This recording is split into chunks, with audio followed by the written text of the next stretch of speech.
Class 8 subject है आपका biology और लेक्चर नंबर है 12। जैसे कि आप जानते हैं कि हम एनिमल टिश्यूज़ स्टार्ट कर चुके हैं और एनिमल टिश्यूज़ में हमने एपिथेलियल टिश्यू और कनेक्टिव टिश्यू को पढ़ लिया है। आई होप दैट कि आपने याद कर लिया होगा और डायग्राम को प्रैक्टिस भी कर लिया होगा। आज जो हम पढ़ेंगे वो इसकी रिमेनिंग 2 टाइप्स हैं, जिसमें मस्क्यूलर टिश्यूज़ आ जाते हैं और नर्वस टिश्यू आ जाता है।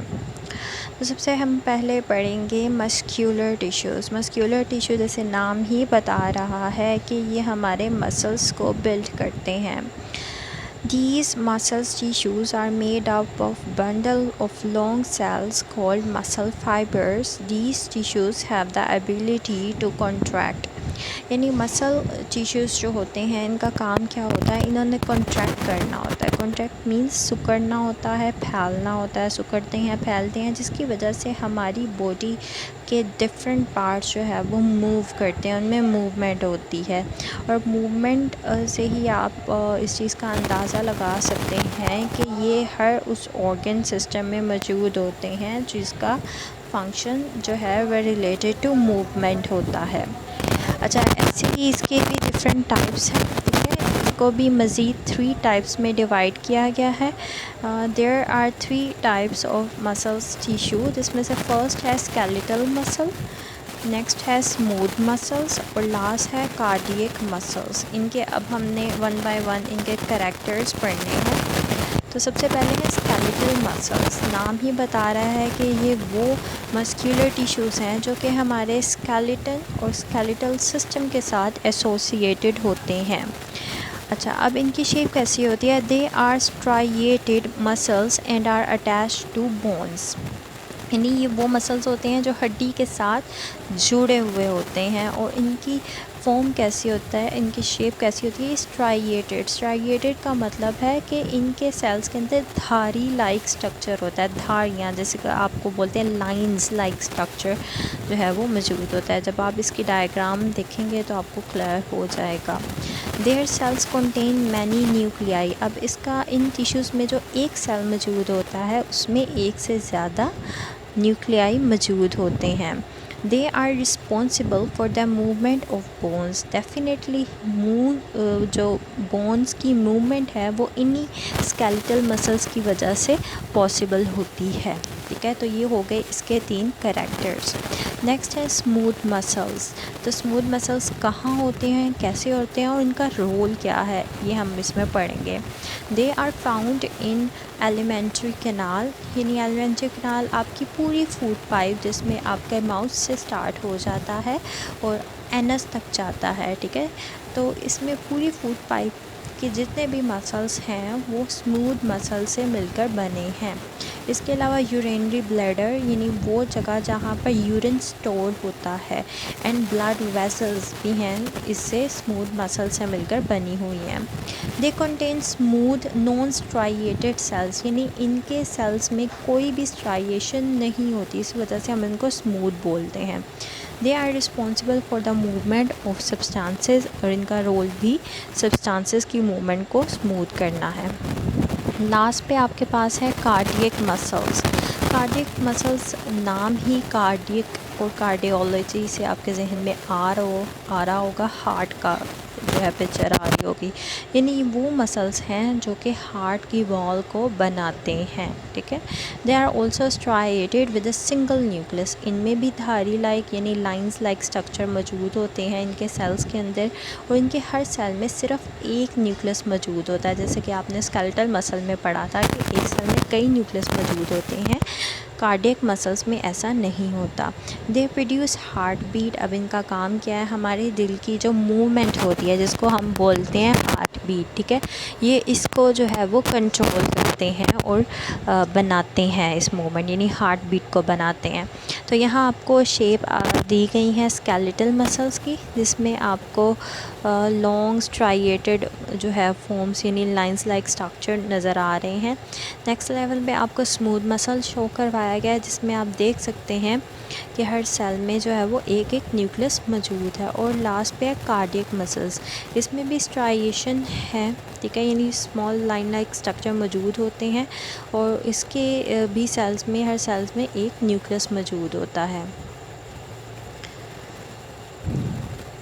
ओके, नेक्स्ट हम चलते हैं नर्वस टिशू की तरफ। नर्वस टिशू ऐसे टिश्यूज़ हैं जो कि हमारे नर्व सेल्स यानी पूरे नर्व सेल्स को बनाते हैं, यानी नर्व सेल्स जो हैं वो मिलकर नर्व टिश्यूज़ को बनाते हैं और नर्व टिश्यूज़ टुगेदर पूरा नर्वस सिस्टम जनरेट करते हैं। ये बहुत इम्पोर्टेंट सिस्टम है हमारी बॉडी का, क्योंकि इसकी वजह से हमारी बॉडी से मैसेजेस एक जगह से दूसरी जगह जो है वो ट्रांसमिट होते हैं यानी जाते हैं। They are composed of special type of cells which have the ability to conduct messages in the form of nerve impulses। जैसे कि मैंने बताया कि ट्रांसपोर्ट हमारी बॉडी में मैसेजेस की ट्रांसपोर्ट करवाते हैं एक बॉडी के पार्ट से दूसरी बॉडी के पार्ट तक, ठीक है। यानी आपने साइंस टर्म में इसको यूँ सुना होगा कि जो है वो स्टिमुलस से मैसेज ये अफेक्टर तक थ्रू जो है कोऑर्डिनेटर यानी through your brain and through your spinal cord जो है वो ट्रांसपोर्ट करवाते हैं। और वो जो ट्रांसपोर्ट कैरियर्स होते हैं they are called the nervous tissues, ठीक है। They form the communication system in animal bodies. Definitely अगर ट्रांसपोर्ट मैसेजेस की करवाते हैं तो हम इनको एनिमल बॉडी में भी कह सकते हैं कि they are the communication system. They are found in brain, spinal cord and nerves. यहाँ पर आपके साथ जो है वो स्ट्रक्चर ऑफ अ नर्व यानी एक न्यूरॉन सेल का स्ट्रक्चर शेयर किया गया है। This is a very important structure diagram because इसकी लेबलिंग भी आ जाया करती है और ये डायग्राम ड्रॉ करने के लिए भी आती है। आओ ज़रा अंडरस्टैंड करते हैं इसको। इसमें जो फर्स्ट पार्ट आपको नज़र आ रहा है जो कि लाइट पर्पलिश शेड में है, इसके अंदर आपको सेंट्रल में एक स्ट्रक्चर नज़र आ रहा है जिसके बोलते हैं हम न्यूक्लियस, ठीक है।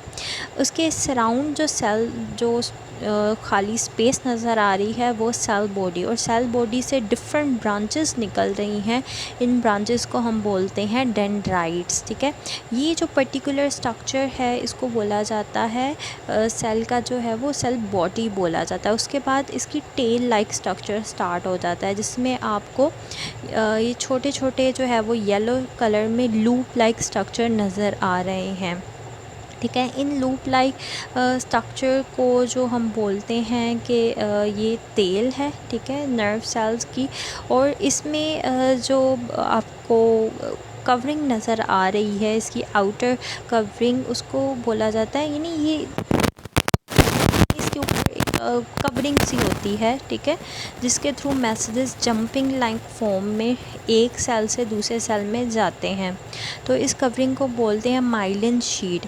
ये एक्सन सेल्स हैं बेसिकली। ये जो येलो में आपको लूप लाइक स्ट्रक्चर नज़र आ रहे हैं इनको एक्सन सेल्स भी बोला जाता है, ठीक है। और उनके ऊपर माइलिन शीट होती है, लेकिन माइलिन शीट पूरे के पूरे एक्सन सेल्स को कवर नहीं कर रही होती, ठीक है। यानी दरमियान में कहीं कहीं खाली जगह मौजूद होती है और उस खाली जगह को बोला जाता है नोड्स ऑफ रेनवीर, ठीक है। और ये जो सेल्स हैं इनको हम बोलते हैं जो एक सेल है उनको बोला जाता है शवॉन सेल्स, ठीक है। और लास्ट पे आपको जो नज़र आ रहा है वो है एक्सन टर्मिनल, यानी यहाँ से एक नर्व सेल जो है वो एक पूरा सेल जो है वो ख़त्म हो जाता है डेंड्राइट से एक्सन टर्मिनल तक। यानी डेंड्राइट से मैसेज आता है और फिर वो एक्सन से यानी शवॉन सेल से होता हुआ एक्सन टर्मिनल में जाता है और एक्सन टर्मिनल फिर इसको नेक्स्ट सेल या उस ऑर्गन तक पहुंचा देते हैं, ठीक है। तो ये हो गया आपका नर्वस टिश्यू। इस डायग्राम को अपने बहुत अच्छे से प्रैक्टिस करना है। ओके, लास्ट पे है आपका होमवर्क। इसमें आपने एनिमल टिश्यूज़ जो कि अब कंप्लीट हो चुके हैं आपने उन सबको दोबारा रिवाइज़ करना है और आज के टॉपिक्स को अच्छे से याद कर लेना और डायग्राम बहुत अच्छे से प्रैक्टिस कर लेनी है। Okay class, see you in the next lecture. Till then अल्लाह हाफिज़।